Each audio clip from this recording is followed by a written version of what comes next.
Hello aspirants, hope your anthropology preparation is going fine. Welcome to PYQ Sprint Series for Mains 2023. तो पिछली classes के अंदर we have already done the chapter of evolution. आज जो है वो हमें we will have to start from race and racism up till the human growth and development. ठीक है, तो basically diversity in human being ये जो थीम है इसको हम आज शुरू करेंगे और इसमें से कौन कौन से जो थीम्स हैं जो पूछे गए हैं that we will cover. Okay, so these are the three themes जो कि रेस एंड रेसिज्म से पूछे गए हैं, आपको कवर करने हैं. Critically analyse the concept of race. ठीक है, आपको पता होना चाहिए कि रेस क्या चीज़ है, what are the biological criteria जो कि रेस को बनाते हैं.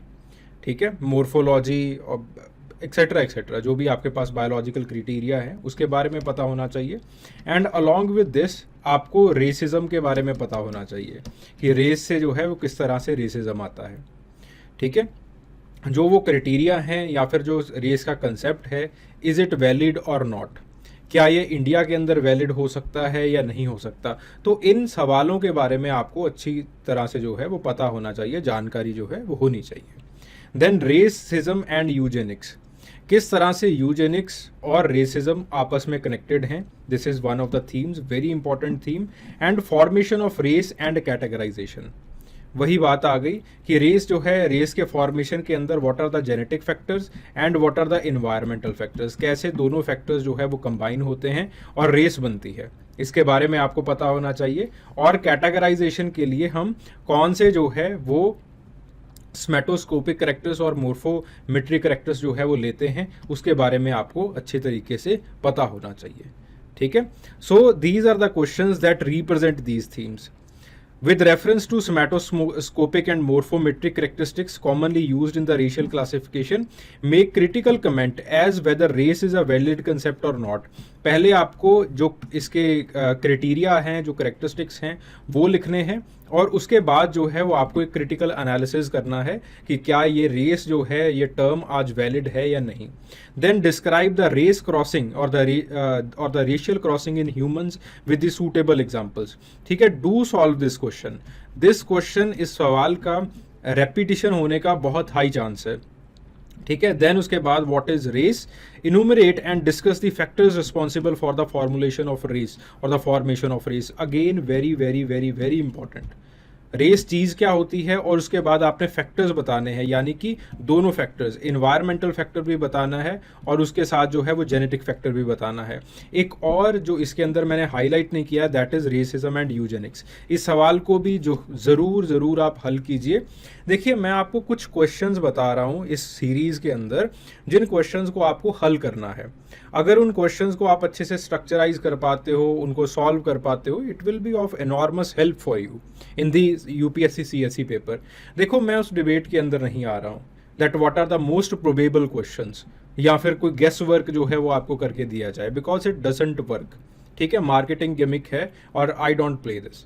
तो basically what we are doing is हम एनालाइज करते हैं प्रीवियस ईयर क्वेश्चंस को.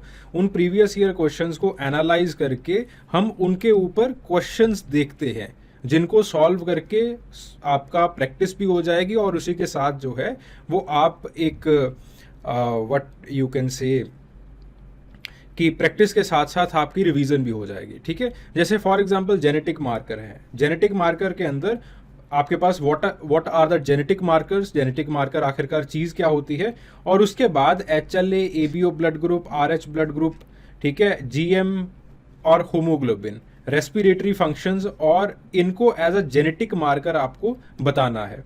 ठीक है, और इनका एप्लीकेशन कैसे हो सकता है, जैसे GM का एप्लीकेशन क्या है, HLA का एप्लीकेशन क्या हो सकता है. ठीक है, वो आपको समझाना है. So the questions that are representing these themes, they are RH blood group. अब इस सवाल के अंदर आपको ये समझाना है कि RH ब्लड ग्रुप होता क्या है. RH ब्लड ग्रुप जो है, why it is genetic marker. ठीक है, और फिर आपके पास जो है वो बताना है कि RH ब्लड ग्रुप का डिस्ट्रीब्यूशन किस तरह से है. ठीक है, जो पॉजिटिव है और जो नेगेटिव है उसका डिस्ट्रीब्यूशन किस तरह से है. देन उसके बाद व्हाट आर जेनेटिक मार्कर्स और कैसे वो यूजफुल हो सकते हैं, उनके एप्लीकेशंस क्या हैं. उसके बाद genetics of HLA and the organ transplantation, यानी कि HLA किस तरह से जेनेटिकली इन्फ्लुएंस्ड होता है, किस तरह से आपकी जेनेटिक्स, आपके क्रोमोसोम्स, आपके पास कौन सा हिस्टोकम्पैटिबिलिटी कम्प्लेक्स है उसको वो निर्धारित करेंगे, और उसके बाद जो है वो ऑर्गन ट्रांसप्लांटेशन के अंदर इसका एप्लीकेशन क्या है। देन उसके बाद evaluate the genetic heterogeneity of ABO, RH and GM antigen. ठीक है, तो आपके पास जो है किस तरह से ABO ब्लड ग्रुप, RH और GM एंटीजन्स ये किस तरह से आपके जीन्स के ऊपर डिपेंड करते हैं, आपकी इनहेरिटेंस के ऊपर डिपेंड करते हैं। और उसके बाद discuss how the principle of human groups can be distinguished on the basis of the blood group antigen characteristics. ठीक है, वेरी इंपॉर्टेंट क्वेश्चन। ठीक है, डू सॉल्व दिस क्वेश्चन। और इन जो हम क्वेश्चंस यहाँ पे डिस्कस कर रहे हैं, these all questions, these synopsis, they will be available on the Telegram channel. ठीक है, due to certain issues, due to certain logistics issues, हमें कुछ डिलेज आ रहे हैं टेलीग्राम चैनल के ऊपर इसको डालने में। ठीक है, but soon they will be all completed. ठीक है, फिर उसके बाद अगला आता है इकोलॉजिकल एंथ्रोपोलॉजी। इकोलॉजिकल एंथ्रोपोलॉजी के अंदर the themes are acclimatization and adaptation. इन दो थीम से बाहर जो सवाल है वो नहीं पूछे जाएंगे। Acclimatization of high altitude, heat and cold. फिर उसके बाद अडेप्टेशन अगेन 4 तरह की अडेप्टेशंस आपको हर एक क्वेश्चन के अंदर डिस्कस करनी है। डेवलपमेंटल अडेप्टेशंस जिसके अंदर एलन बर्गमैन रूल आ जाता है। फिर उसके बाद फिजियोलॉजिकल अडेप्टेशंस जिसके अंदर high breath rate, high concentration of haemoglobin, ये सारी चीजें आ जाती हैं।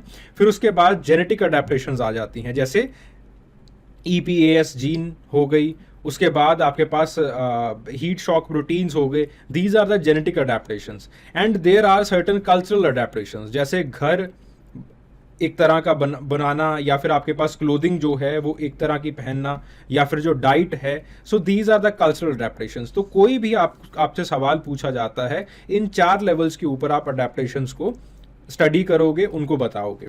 सो the questions that you have to solve are, describe the biocultural responses. अब बायो कल्चरल यानी कि दोनों तरह की अडेप्टेशंस, बायोलॉजिकल और कल्चरल, दोनों तरह की अडेप्टेशंस आपको बतानी है to the extreme climatic events. What are the extreme climatic events? High altitude, hot and cold climate. Then उसके बाद distinguish between the adaptation, adaptability and acclimatization with the help of examples.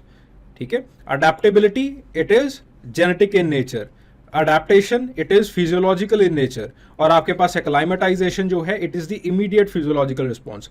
ठीक है, सो इन चीजों को आपको जो है डिस्टिंग्विश करना है। Then ecological anthropology, write a short note on ecological anthropology that you have to solve. Then this question, very important question and could be repeated, जो इसका सेंस है वो रिपीट हो सकता है। How does improved aerobatic fitness increase exercise tolerance in warm humid climates? ठीक है, तो किस तरह से आप वार्म ह्यूमिड क्लाइमेट्स के अंदर अडेप्ट कर जाते हो। इंप्रूव एरोबिक फिटनेस का मतलब क्या है? सिंपल अडेप्टेशन एंड एक्लाइमेटाइजेशन की व्हाट आर दी चेंजेस जो कि ये दोनों चीजें लेके आते हैं। Give the suitable examples. अब इसको आपने केस स्टडीज के साथ समझाना है। ठीक है, सो वेरी इंपॉर्टेंट क्वेश्चन। तो जो भी क्वेश्चन यहाँ पे दिए जा रहे हैं प्लीज सॉल्व देम, सॉल्व करके या फिर उनको स्ट्रक्चर करके यहाँ पे आप जो है वो भेज सकते हो। ठीक है, देन उसके बाद एपिडेमियोलॉजी। एपिडेमियोलॉजी से जो क्वेश्चंस पूछे जा रहे हैं, describe the impact of infectious diseases on the indigenous population. Sorry, जो थीम्स हैं, these are the themes. So concept and scope of epidemiology या फिर एपिडेमियोलॉजिकल एंथ्रोपोलॉजी। एपिडेमियोलॉजिकल एंथ्रोपोलॉजी का कंसेप्ट क्या है और स्कोप क्या है? स्कोप का मतलब है कि किन एरियाज के साथ आप डील कर रहे हो, इनकी सब ब्रांचेस क्या क्या हैं। फिर उसके बाद एपिडेमियोलॉजिकल ट्रांजिशन थ्योरी, ठीक है, जो अब्दुल ओमरन ने दी है। देन उसके बाद anthropological understanding of health and diseases, यानी कि मेडिकल एंथ्रोपोलॉजी से क्वेश्चंस भी जो है वो पूछे जाते हैं। Then application of epidemiology in the infectious and non infectious diseases, very important. तो इन 4 टॉपिक से क्वेश्चन पूछे जाते हैं। So these are the question that you have to solve, और इनको आप जो है वो मेरे पास भेज दीजिएगा। Describe the impact of infectious diseases on the indigenous population, very important question. Then उसके बाद narrate the evolution of diseases and major cause of illness in the human population. ठीक है, किस तरह से ये इवॉल्व किए हैं, यानी कि एब्डोमोलॉजिकल ट्रांजिशन थ्योरी से ये सवाल पूछा गया है, वहां से आपको लिखना है। और उसके बाद अलग अलग फेजेस के अंदर क्या क्या जो है इनके कॉज रहे हैं, that you have to solve. Then उसके बाद describe the scope of epidemiological anthropology in the study of the infectious and non infectious disease, यानी कि आपको एब्डोमोलॉजिकल एंथ्रोपोलॉजी का स्कोप जो है वो बताना है, किस तरह से इन्वेस्टिगेशन किया जाता है, उस चीज को आपको समझाना है। Then the social concept of disease and the nutritional anthropology, ठीक है, डिसीज को सोशली किस तरह से डिफाइन किया गया है, समझाया गया है, और उसी के साथ आपको न्यूट्रिशनल एंथ्रोपोलॉजी के ऊपर भी एक शॉर्ट नोट लिखना है, ठीक है। So these are the questions that you have to solve. And जो ये है the next theme, human growth and development, that we will do in the next video. Hope this video it was worth something for you. Thank you very much.